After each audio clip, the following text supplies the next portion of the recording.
Hello, friends. It's Nick Vargas with the Source LGBT Plus Virtual Center. And today's a big day for our community. I'm sure by now most people have heard about the historic Supreme Court decision. And today we have Source Legal Counsel and board member Richard Pritchett to tell us about what this means. So, Richard, what does today's decision mean for LGBT plus people? And Nick, thank you so much for having me on. And yes, today is absolutely momentous. This decision today that came down that, we're seeing in all of our Facebook feeds and Twitter feeds and so on and so forth is really a big deal. And I would say in the past 20 years, this is for sure one of the three most important decisions we've received from the US Supreme Court. The other ones being the striking down of anti-sodomy laws in 2003, the momentous and groundbreaking gay marriage decision in 2015, and then another part of this struggle for equality just happened today with today's decision in Bostock versus Clayton County, Georgia, which decided two other cases along with it, where the issues were similar, that had to talk about workplace discrimination and whether federal protections that were provided by the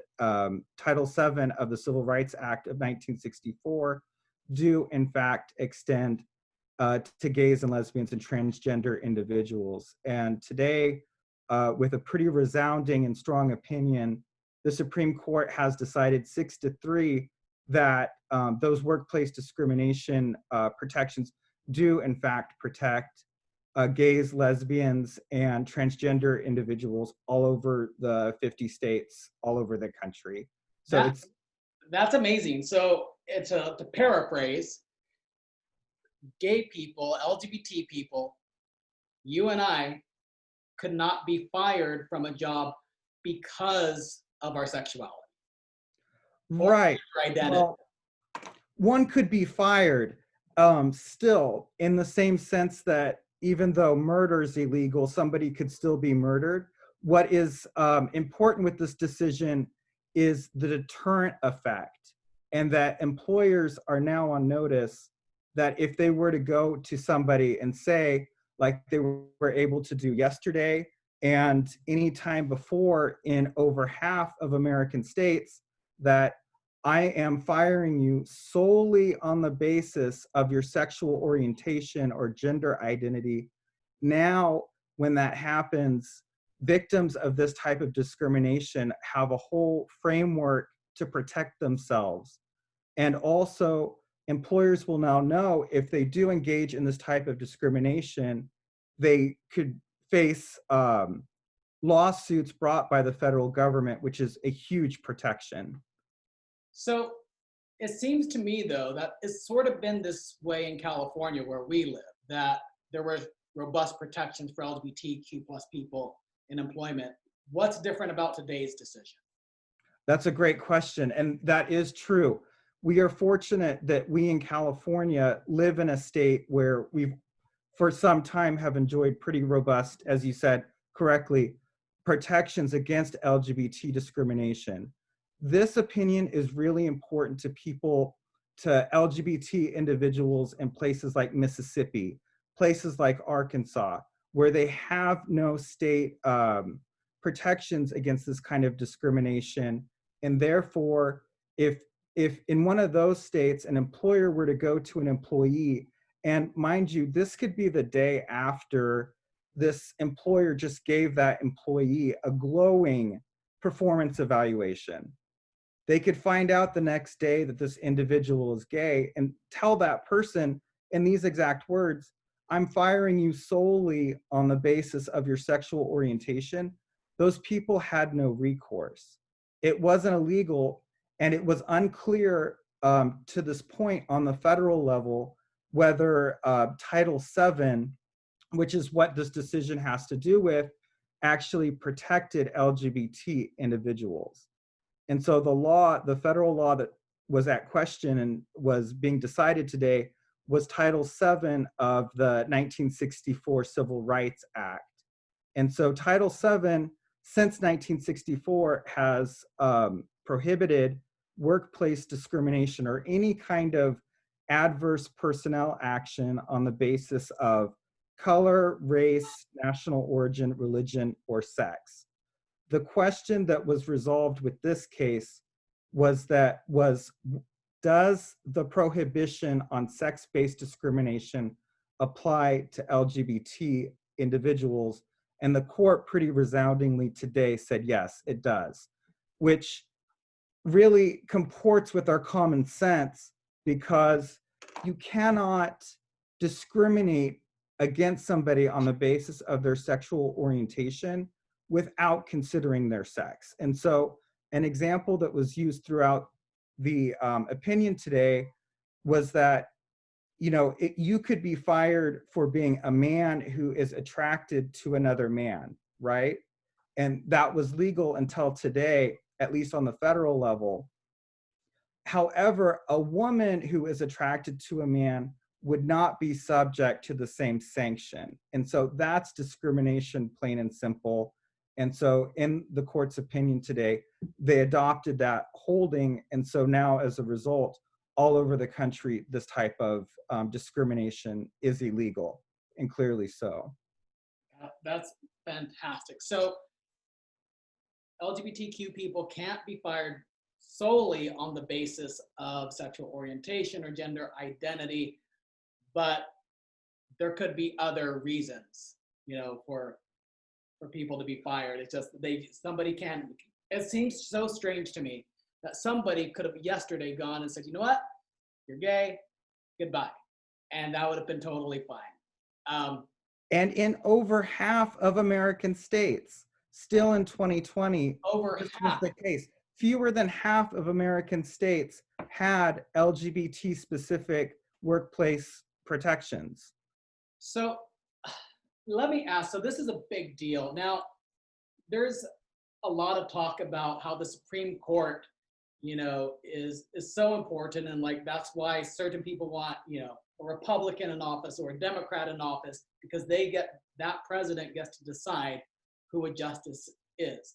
Mm-hmm. Can a ruling like this be overturned in the future, or are we in the clear? Unfortunately so, yes.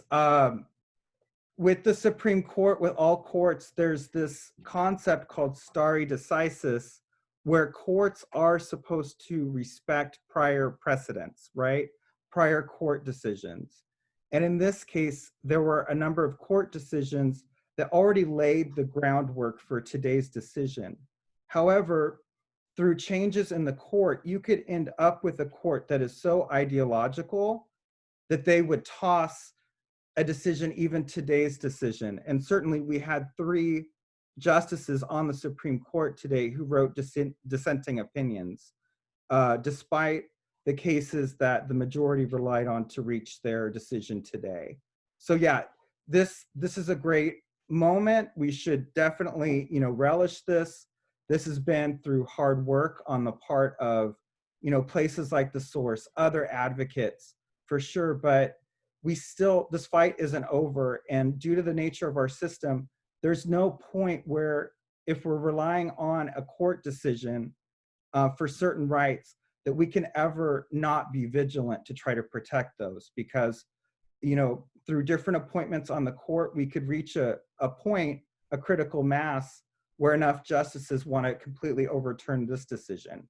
And the same goes for, you know, anti-sodomy laws, the Lawrence v. Texas decision that struck those down in 2003, Obergefell versus Hodges that gave us gay marriage across the United States just, you know, 5 years ago. So we always have to be vigilant because it could all be taken from us in another court decision. Yeah, so that's, for those listening, register to vote. Absolutely. Especially if you're not in California, register to vote. We have a national audience here. Actually, today we just reached over 15,000 likes and followers. Thank you very much, on Facebook alone. So if you're registered somewhere else, make sure you vote. It's so important. These struggles are not over. 1964, long time from 2020, and we're only here. So, that in addition to what you just mentioned, are there other things that our community should be concerned about regarding the future of the Supreme Court? Are there maybe other cases coming up to watch out for, or was this the big one? And what other things should, because it's not over yet, like you were mentioning, like it's a great victory for today. What should our community be concerned about? Kind of, if we can read the tea leaves on what might be coming next. And these things are all subject to change. I know there are a number of cases where religiously affiliated adoption agencies are trying to deny equal treatment to gay couples seeking to adopt. And so cases like that are likely coming up, will be heading to the Supreme Court probably fairly frequently. And we need to watch with that. Today's opinion was authored by Neil Gorsuch, who is considered a conservative on the court. He rose to prominence as a circuit court judge who authored the Hobby Lobby opinion that allowed religiously affiliated close corporations like Hobby Lobby to deny contraceptive benefits to their employees. I think we have cause to be a little to be somewhat guarded going forward if he's going to remain on our side and on the right side of history, where the issue before him is going to be religious freedom. And so that should be a concern that we should have. Also, it is good from this opinion that it appears that Justice Roberts, our Chief Justice of the US Supreme Court, appears to have moved a bit to the left on issues. And so hopefully he's kind of taking the mantle that Justice Anthony Kennedy, who just retired about a year or two ago, used to wear, but who clearly from today's dissent, Brett Kavanaugh is not going to be an Anthony Kennedy for us going forward. And so it's really heartening, and it's a good sign that Chief Justice Roberts sided with us in this opinion. That's great. So you mentioned, history and looking at the view. This Title VII is from 1964. Here we are. What is that? 56 years later? You do the math. There's a reason I went to law school. So 54 years later. Long time. Stipulated, long time ago. We're looking at the news this month. It's Pride Month, but also, just what's happening right now with George Floyd and the protests that are happening. We have our brothers and sisters out there still struggling for rights that were granted in 1964. Can you speak to how long do these things take? What do you? Oh, Nick, I mean, any day now is all we ever hope. But I mean, unfortunately, I think with the history of this country and sort of our questionable history with civil rights, we have to count on remaining in the streets. We have to count on, remaining advocates to keep out there, to keep voting, to be registered to vote, to write your Congress people, to, whatever you can do, because and that's a good point that you bring up. Even though the law of the land is Title VII, and, for example, the protections based on race are not questionable, we still see workplace discrimination. We still see disparities between different groups, even where the law says that's forbidden. And so an unfortunate and perverse kind of outcome of these things is that sometimes it could drive this discrimination further underground. Now, the employers in the cases that were a part of the decision today, they were emboldened because they were in states without statewide LGBT protections. So in each of these cases, it wasn't disputed that the basis of the terminations was sexual orientation, because up to this point, there was nothing wrong with that. And so they weren't afraid to pretty proudly, declare that fact.